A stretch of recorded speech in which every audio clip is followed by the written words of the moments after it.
नमस्कार दोस्तों, स्वागत है आपका आपके अपनी चैनल वॉइस इंस्पायर पर। रात के सन्नाटे में अचानक एक बच्चे के रोने की गूंज उठी। आज एक छोटे से गांव में एक नन्हे से बच्चे ने जन्म लिया था। बच्चे का भाग्य बहुत अच्छा था। उसने बहुत ही धनी परिवार में जन्म लिया था।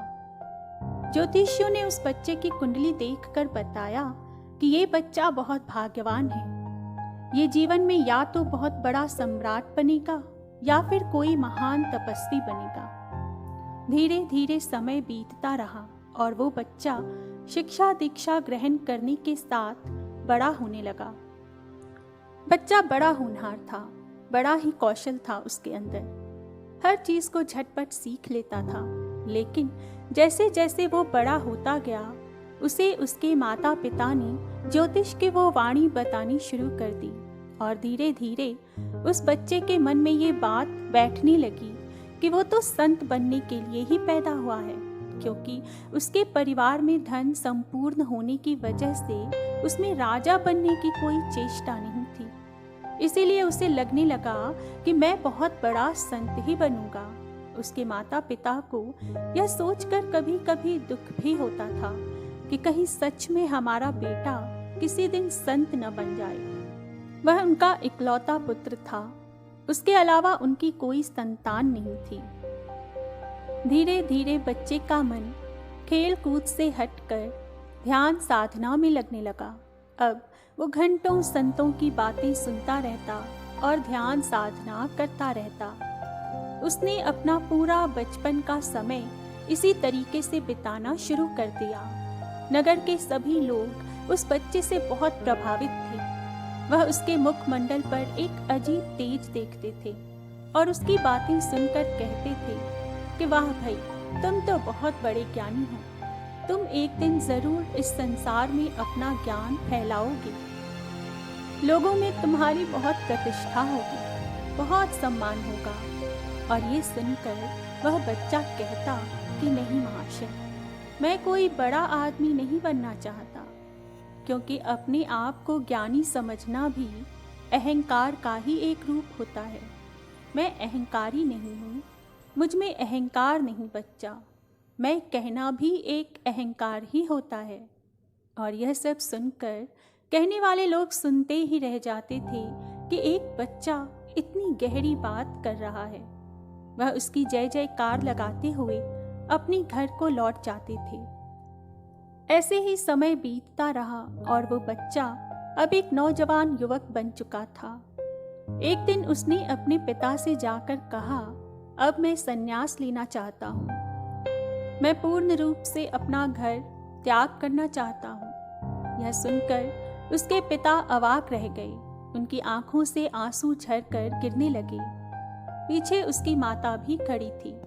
वह दौड़कर अपने बेटे से लिपटकर बोली, बेटा, क्या तुम अपने माँ बाप को छोड़कर चले जाओगे?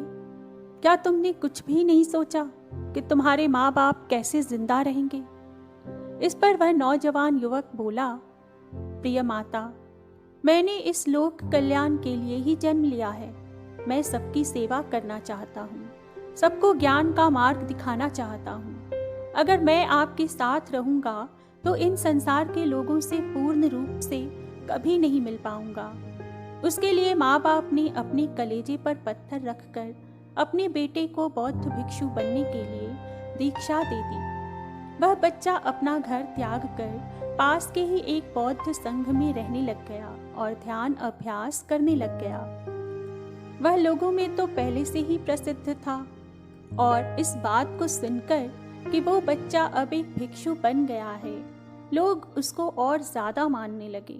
रोज शाम को लोग उसका उपदेश सुनने के लिए उसके पास पहुंच जाते थे। सब कुछ सही चल रहा था, जब तक कि उस नगर में एक विद्वान भिक्षु नहीं आ गया। दूसरा भिक्षु बहुत ही अद्भुत था। वह अपनी बातों पे कम, अपनी क्रियाओं पे ज्यादा ध्यान देता था, इसलिए उसकी बातें लोगों पर ज्यादा चोट करती थी। धीरे धीरे पूरे नगर में यह बात फैल गई कि नगर में एक बहुत ही विद्वान भिक्षु आया है जो हमारे इस भिक्षु से भी बहुत ज़्यादा विद्वान है। चलो उसके पास चलते हैं, उसका भी उपदेश सुनते हैं। ये भिक्षु तो हमारे अंदर कुछ बदल नहीं पाया, शायद वही भिक्षु बदल दे। और ये कहकर सभी लोग जो शाम की शाम उस नौजवान भिक्षु के पास उपदेश सुनने आते थे, उस भिक्षु के पास जाने लगे। और धीरे धीरे इस नौजवान भिक्षु का उपदेश सुनने के लिए कोई भी नहीं बचा। इस बात से यह भिक्षु अब बहुत परेशान रहने लगा। अब उसके पास कोई भी नहीं आता था। वह अकेला बैठा रहता और सोचता रहता कि ऐसा उस भिक्षु के पास क्या है जो मेरे पास नहीं है। एक दिन ही उसने निश्चय किया कि वह जाकर उस बौद्ध भिक्षु का उपदेश सुनेगा कि वह ऐसा क्या जानता है, क्या बोलता है, आखिर उसके पास ऐसा क्या है जो मेरे पास नहीं है। और यह सोचकर वह उसका उपदेश सुनने पहुंच जाता है।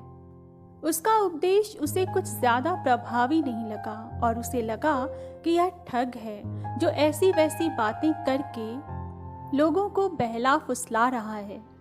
यह बात उसने उस नगर के लोगों को बताने का प्रयास भी किया, लेकिन उस नगर के लोगों ने कहा, गुरुजी, आपको ये ईर्ष्या शोभा नहीं देती।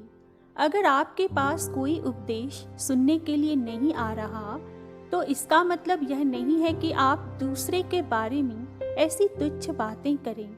यह बात आपको बिल्कुल शोभा नहीं देता गुरुजी। छोटा मुंह बड़ी बात। और ऐसी बातें सुन गुरुजी के तन और मन में आग लग जाती थी। और एक दिन उस युवा सन्यासी ने निश्चय किया कि इस समस्या के जड़ को ही नष्ट कर दूंगा। उसके मन में एक भयानक ख्याल आया कि मैं अब उस विद्वान भिक्षु की हत्या ही कर दूंगा। यह सोचकर वह अपने हाथ में तलवार उठाकर रात में उस भिक्षु को मारने के लिए उसके घर पहुंच गया।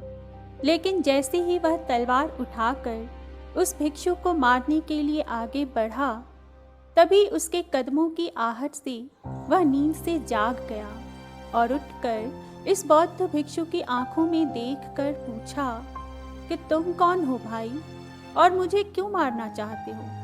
देखने से तो तुम कोई भिक्षु मालूम पड़ते हो। हे भिक्षु, तुम ये कौन से रास्ते पर चल पड़े हो?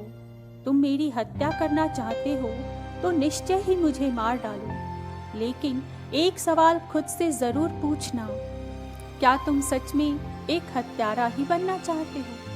ये बातें उस नौजवान भिक्षु के दिल पर किसी तीर की भांति लगी और उसने झटके से तलवार को दूर फेंक दिया, जैसे किसी निद्रा से वह जाग उठा हो।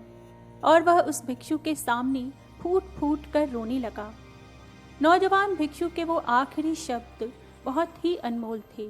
उसने कहा, हे गुरुदेव, मैं बचपन से एक भिक्षु ही बनना चाहता था, क्योंकि एक ज्योतिषी ने भविष्यवाणी की थी। उसकी भविष्यवाणी जब मुझे पता चली, तब से ही मैंने भिक्षु बनने का प्रयास किया। मैंने यह बात अपने मन में पक्की बैठा ली थी कि मैंने लोक कल्याण के लिए ही जन्म लिया है, और इसी वजह से मैंने अपने घर तक का त्याग कर दिया था। मैं इस नगर के लोगों को रोज उपदेश देता था, उनके दुखों को सुनता था, लेकिन जब ये लोग आपके पास आने लगे, तब मुझे लगा कि मेरे जीवन का मकसद ही खत्म हो जाएगा। और ना जाने कैसे मेरे मन ने इतना खतरनाक कदम उठा दिया। मैं हमेशा सोचता था कि मेरा अहंकार खत्म हो चुका है, मैंने अहंकार को जड़ से उखाड़ फेंका है। लेकिन आज वास्तविकता में पता चला कि मेरा अहंकार खत्म हो गया है और यही मेरा सबसे बड़ा अहंकार है। और जब मेरे इस अहंकार को चोट पहुंची, तब मैं अंदर से तिलमिला उठा और आपकी हत्या करने तक का घोर कदम उठा लिया। हे गुरुदेव, मुझे माफ़ कर दें, मैं गलत रास्ते पर था। मेरी तो पूरी जिंदगी झूठ बनकर रह गई। और यह कहते ही वह उस नौजवान भिक्षु के पैरों में गिर पड़ा। उस भिक्षु ने उसे उठाकर कहा कि हमारे मन की चाल बहुत सूक्ष्म होती है। हम करना कुछ चाहते हैं, लेकिन कर कुछ जाते हैं। उसी तरह हमारा अहंकार भी बहुत सूक्ष्म होता है। मैं दूसरों से अच्छा हूँ, यह भी एक बहुत सूक्ष्म अहंकार है। वास्तव में तो बिना अहंकार वाले आदमी को दूसरे से क्या मतलब। कोई अच्छा हो, कोई बुरा हो, लोग आए या जाएं, जिसमें मैं ही नहीं बचा, उसको इन सब बातों से क्या मतलब। इसलिए अपनी मन की चाल को बहुत ही गहरे तल पर जाकर समझो। ऊपर से समझने से कुछ नहीं होगा। ऊपर से तो सिर्फ हमारे विचार तैरते रहते हैं। और यह कहते हुए वह चुप हो जाते हैं और वह नौजवान भिक्षु उनसे विदा होकर वहां से चला जाता है। उम्मीद है आपको आज की कहानी पसंद आई। मेरे चैनल को सब्सक्राइब ज़रूर करें और मेरे वीडियोस को लाइक और शेयर करना ना भूलें। मैं फिर आऊँगी। धन्यवाद।